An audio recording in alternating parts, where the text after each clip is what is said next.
Hello friends, welcome to the second part of my playlist Structure Design in STED-Pro V8i।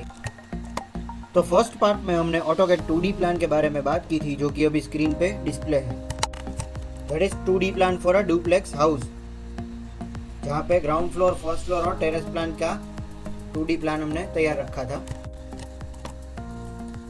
तो आज हम बात करेंगे कि इसमें हम कॉलम कैसे प्लेस करेंगे, कहाँ पे प्लेस करेंगे, कॉलम की साइज और अलाइनमेंट कैसे डिसाइड होगी। तो दोस्तों, एक 2D प्लान में कॉलम की साइज, कॉलम के बीच की दूरी और अलाइनमेंट तय करने के लिए हमें 3 थंब रूल देखने होंगे जो मैंने यहाँ पे लिस्ट आउट किए। These are our 3 thumb rules which we need to follow before placing of the columns. First one is size of columns, distance between the columns, and third one is alignment of column. कि column की size, column के बीच की दूरी और column की alignment. Okay, so first one is size of column. तो उसमें minimum size of column is 9 inch cross 9 inch, यानी कि कम से कम हमें कॉलम की साइज 9 इंच क्रॉस 9 इंच रखनी होगी क्रॉस सेक्शन में। ये मिनिमम डायमेंशंस हो गए कॉलम के लिए जिसके नीचे हम नहीं जा सकते। Then 9 inch cross 9 inch size column are used for single story structure with M15 grade of concrete। ये साइज के कॉलम हम सिर्फ सिंगल स्टोरी स्ट्रक्चर में यूज कर सकते हैं, वो भी M15 ग्रेड के कंक्रीट के साथ।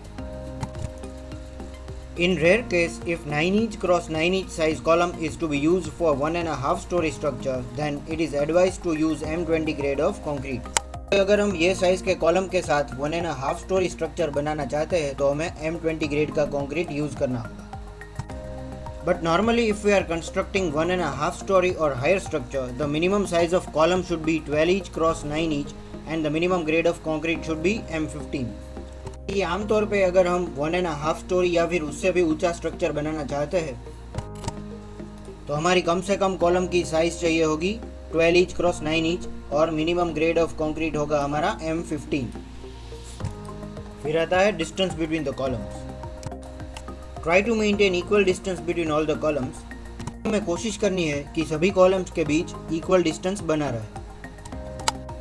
Then distance between two columns of 9 inch cross 9 inch size should not be more than 4 metre centre to centre. अगर हमारे प्लान में 2 कॉलम है जिसकी साइज 9 इंच क्रॉस 9 इंच है तो उसके बीच की दूरी 4 मीटर सेंटर टू सेंटर से ज़्यादा नहीं होनी चाहिए।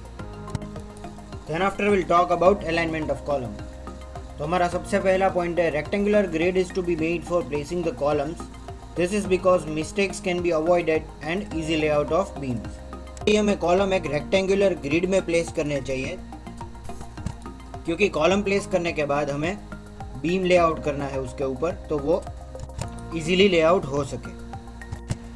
Then the column can be preferably aligned in 2 ways, यानी कि कॉलम हम 2 तरीके से अलाइन कर सकते हैं। तो first one is in a straight line using grid. अगर हम रेक्टेंगुलर ग्रिड यूज करते हैं कॉलम लेआउट करने के लिए तो हमारे कॉलम की अलाइनमेंट होगी स्ट्रेट लाइन में। And the second one is in a circular fashion for circular structures. अगर हमारा स्ट्रक्चर सर्कुलर है शेप में, जैसे कि एक इंच टैंक और स्टेडियम, तो कॉलम की अलाइनमेंट भी हमारी सर्कुलर फैशन में रहेगी। Then zigzag alignment of column should be avoided as it may create problem for alignment of the beams on the column। हमें कॉलम की अलाइनमेंट zigzag फैशन में नहीं करनी चाहिए क्योंकि उसके ऊपर बीम प्लेस करने में हमें प्रॉब्लम्स आ सकते हैं। तो दोस्तों, हम ये 3 थंब रूल सीखने के बाद हमारे प्लान में कॉलम की लेआउट करेंगे। तो starting with the ground floor, मैं तुम्हें दिखाऊंगा कि मैंने यहाँ पे इस प्लान में कॉलम की लेआउट कैसे की है। So the alignment of my columns is something like this। जैसा कि आप देख सकते हैं, these highlighted are my columns। ये हाईलाइट किए गए मेरे सभी कॉलम्स हैं जो कि मैंने अभी प्लेस किए हैं। तो ये कॉलम्स ग्राउंड और फर्स्ट फ्लोर पे सेम ही रहेंगे। तो दोस्तों, आज के लिए सिर्फ इतना ही। नेक्स्ट लेक्चर में हम देखेंगे कि इसके ऊपर हम बीम के लेआउट कैसे करते हैं।